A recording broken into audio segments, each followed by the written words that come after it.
Yeah, So just finishing up on that point, agreeing with much and everything that's been said, I think the relationship between parents, mother, father, I think we need to do much work on that. We need to create that framework, that blueprint of what it should look like when the relationship breaks down, what it should look like when the relationship's good, what it should look like. We need to be educating our sons about how they should treat women, and that needs to come from men, not just women. We need to educate our daughters what they should be looking for, what the expectations are from a man. You know, one of the analogies I use all the time is when you go to buy a car, you possibly would bring a mechanic with you. So I was having this conversation with my 16-year-old the other day about, you know, although I've not done it in the correct way, I'm a married man now, I wouldn't want to see you come home with child and you're not married. And I speak to fathers about this, and I'm like, well, if you don't set the bar somewhere, where's it going to be? You know, if you don't put that bar somewhere, where's that bar going to be? And she was saying, yeah, but Dad, I could still, you know, he still might leave me. So I'm like, yeah, but at least if he's married you, he's shown intent. He's made a statement of intention. No, it doesn't guarantee. It doesn't guarantee he's going to be a good man and he's going to be there forever. But it is a statement of intent. And the analogy I give her as well, if you and your friend went to buy a car, and you both went to buy the identical car, and she bought a mechanic, and her mechanic looked under the hood, checked out the wheels, checked out, you looked at all the service history, no markings, you revved the engine, you looked at the mileage on the clock, hello, how many previous owners, you checked all of that out, but you've looked at yours and yours looks much the same as hers. So you've just gone on that. You bought yours, and 2 weeks later down the line, your one breaks down. You know, who do you have to blame for that? You know, will you be that mother say my baby father's a whatless piece of blah blah, when you were the one that actually chose him? You know, so we need to teach our daughters to make the right decisions. A lot of young black men be looking at white girls because they say that our sisters give too much talk and they're too much headache, and they got to. It's okay. Let that brother be the one to say that about you. That's cool, because then he's obviously not the one for you. You know, don't be the one. Don't be the yes girl. Make sure, you know. Have you been to his house? Have you met his parents? What do they look like? What happens in a crisis? How does it go down in that house? You know, does daddy just slam the door and off he goes? Do they sit around the table? We need to be having these conversations with our children so that they clearly know what are the expectations. Because you can only do better if you know better. That's true. Mm-hmm. Mm-hmm. You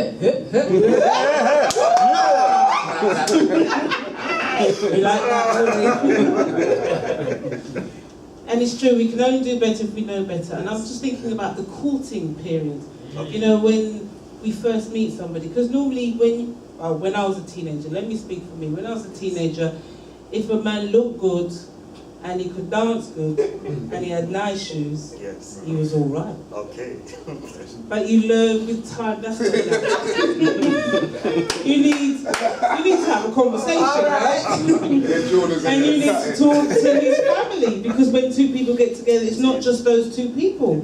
It's two families, it's two communities that are coming together. And then when a child is coming into the world, there's a whole lot of people that are involved. When two people break up, it's not just those two people that are breaking up. Everybody's affected. What? You're not together? But, and they cry more than you're crying. So you have to take all of those things into account. We have to teach them to know how to court. I mean, I've worked with young people, and I remember particularly working with a group of young men, and we were talking about respecting girls and getting to know a girl. And this one young boy honestly said, I'm not interested in getting to know her, I just want her, that's it.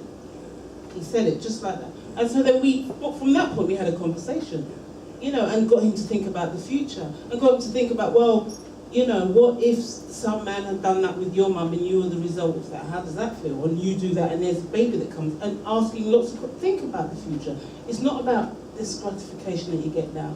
It's not about if she's got long weave and long lashes and big boobs and a big bum. What have you got in common? And when you stop fancying each other, can you still be together? Can you talk? Can you talk to each other? Can you reason with each other?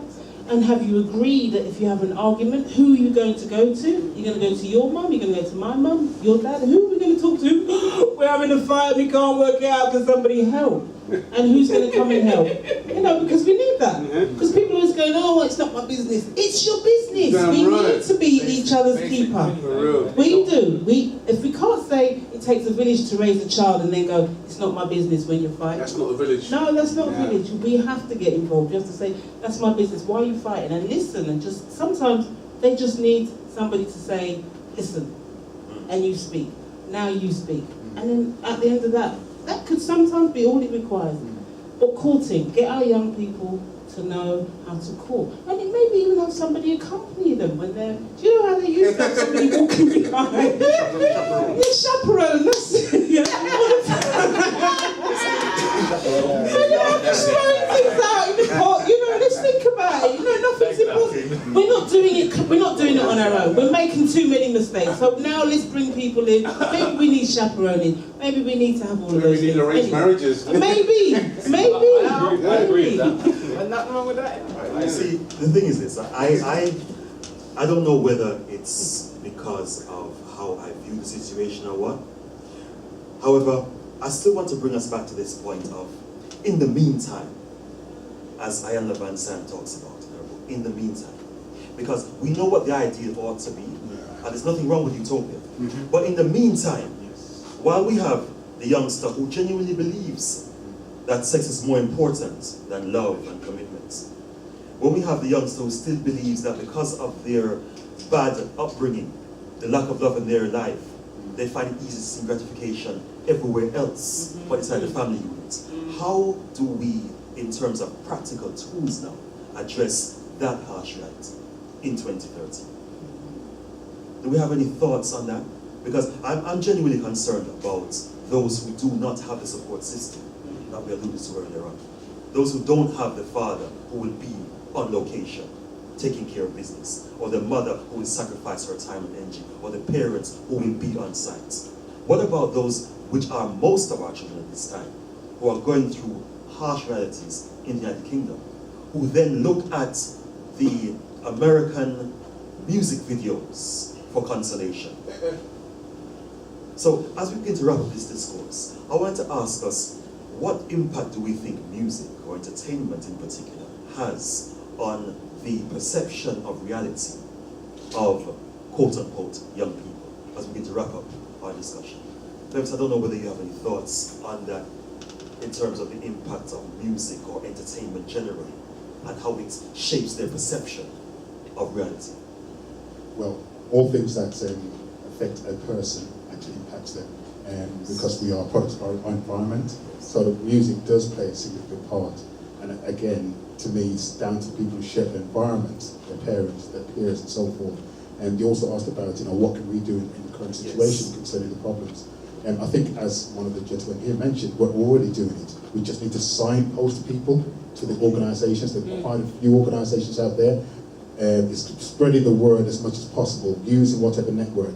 We have to be the media we seek. We have to spread the word far and wide. We have to support and promote other organisations, just like what Brother Neil does. We have to spread the word about other organisations. If we can't do it, don't feel no shame about it, and passing that person on to another organisation that can help and assist. Because there's plenty of us out there now that can provide solutions for our children. So in terms of the music having an impact, yes it does. I went to a presentation the other day by Tony Warner, and the impact of hip-hop on the youngsters, and it's quite significant and profound what he identified there.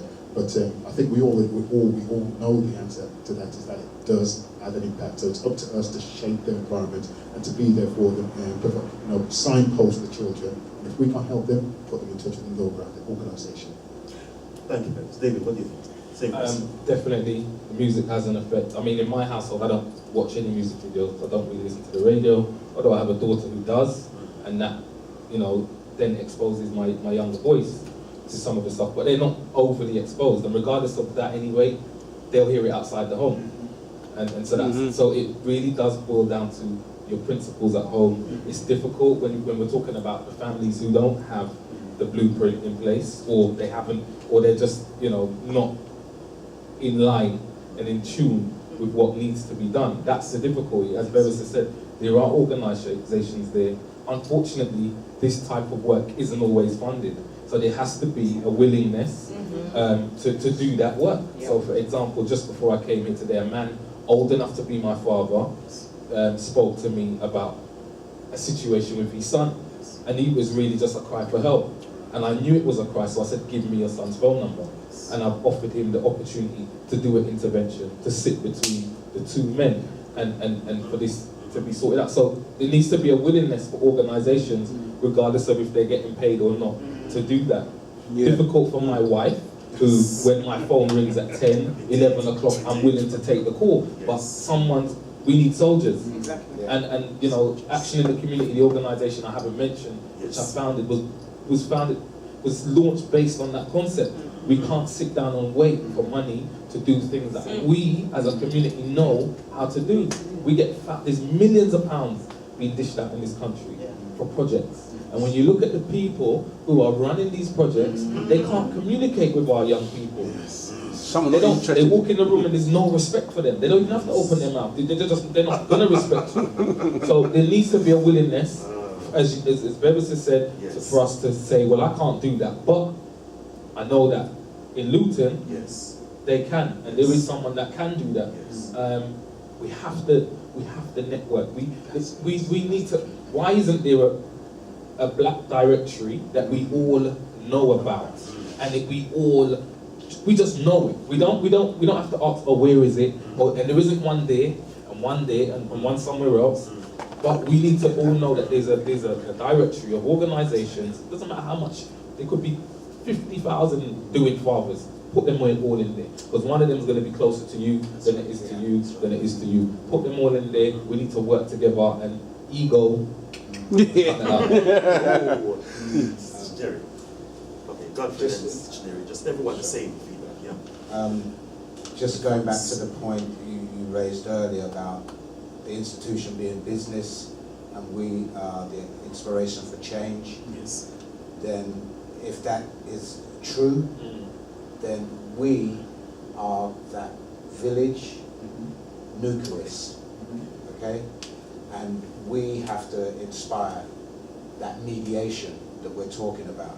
We are the advocates of that change.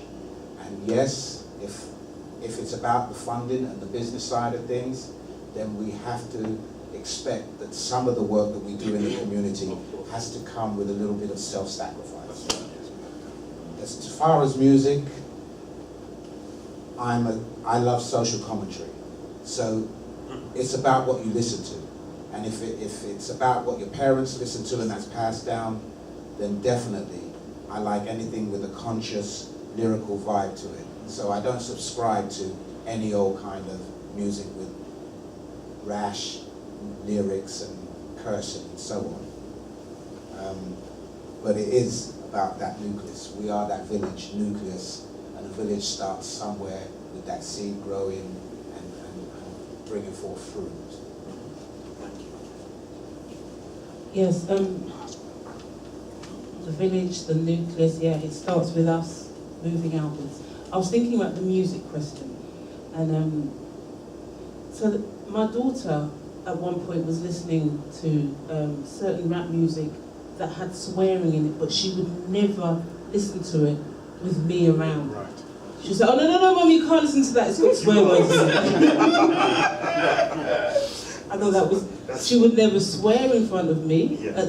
Never mind swear to me. Yes. So, but she's heard that kind of music, but she knows my feelings on it. So when they do hear it, because they will hear it, they need to hear your feelings on it, because when they hear it when you're not there, they can still hear you. Yes. In your room. That's the point. What would they hear? Well, oh, that's nasty, man. No.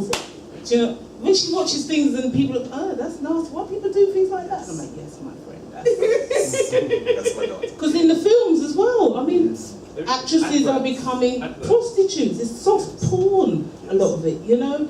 And so it's making sure that you have a voice when they watch these things. You have a voice when they're listening to the music. And then when they hear good music, you can say yes, and then you can put it into a context. So I'm always taking it back and putting a little history lesson in there. And every now and again she goes, oh mum, you're long. But it doesn't matter. It doesn't matter because, like you were saying earlier on, it will come back to her. And when her children are growing up, she'll start to sound like me.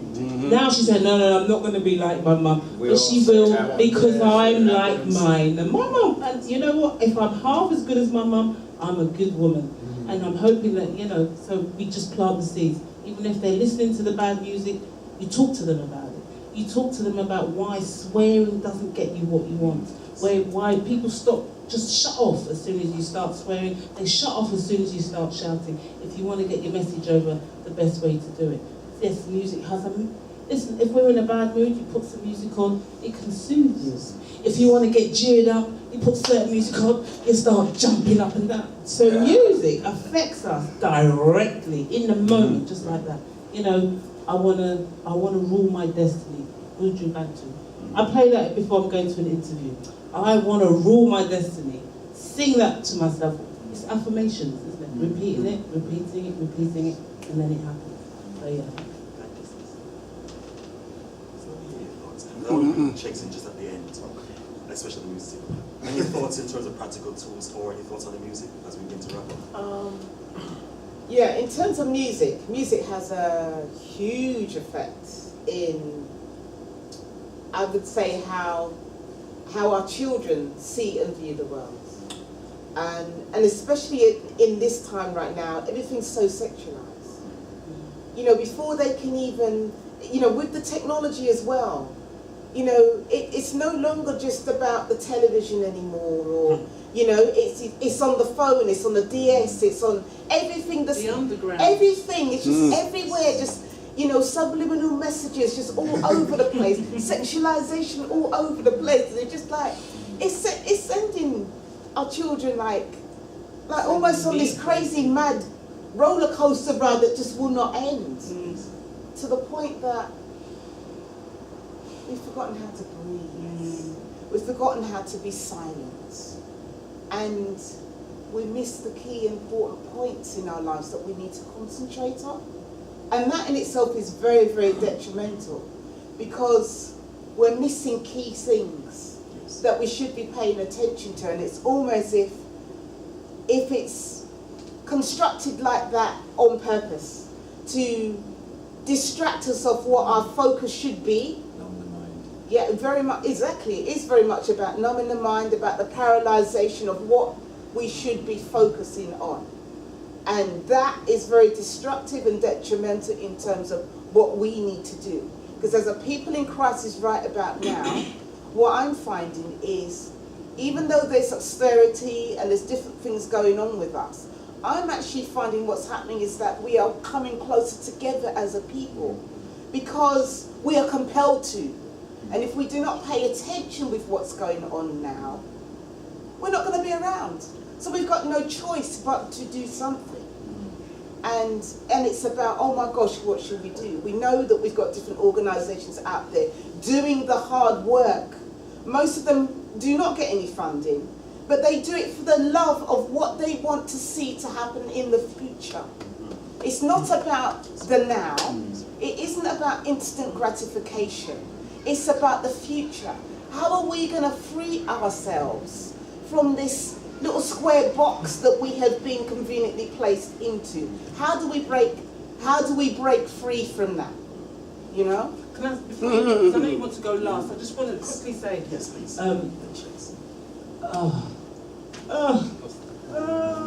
because you said something and it was, I just wanted to quickly mention it. It might come back to me. It may come back. It may come back. Did you Was there something in particular you wanted me to answer? No, just really any thoughts you had on the music, And or how I practical. felt, how I felt picked on. Oh, okay, I know what it is. I know what it is. I know what it is. That's all I need to I know what it is. Talk about the positives. I know what it is. It's crisis, you know, because I believe in affirmation. And so if we keep saying we're a people in crisis, then we're a people in crisis.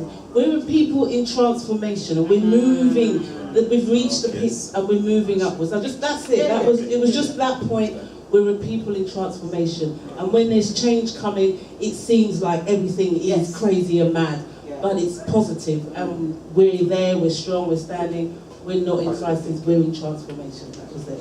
Thank you so much for that contribution. Thank you so much for that contribution. That's a powerful statement. I mean, that's why I do my self-development workshops. We don't talk negative. Everything's changed. Everything's changed. You know, we talk about the positive stuff.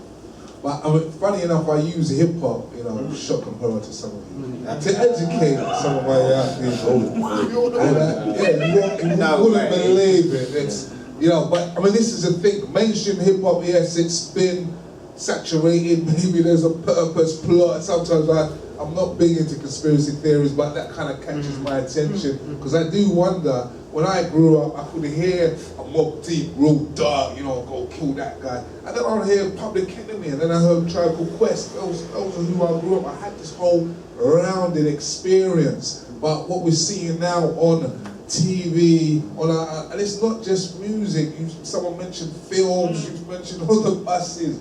We're bombarded with these images, and not even race-specific. People are saying the sexualization of young girls, a bra at 7, a push-up bra, wasn't there something that was happening like that? So yeah, it goes back down to parenting, what we can do to combat those images. Because once you're aware, and you probably are aware of this, Malik, about the conscious mind and the subconscious mind. These are powerful images that are going into the subconscious, so we have to be there whether you like it or not to combat it, because the future thing that will happen is a terrible thing to think about anyway. But going on to what's happening, I'll echo it. It's happening. I'll tell you. You know, it's this brother's doing it. I talked about David. David's doing it with other people that I know. You're right. We need to signpost it more. People need to look for it more. But these sort of things happen when you said someone will come up to you and you know it's a cry for help. You're thinking, but I've got to go. I need to. I literally have to. And you just say, you know, okay, brother, talk to me.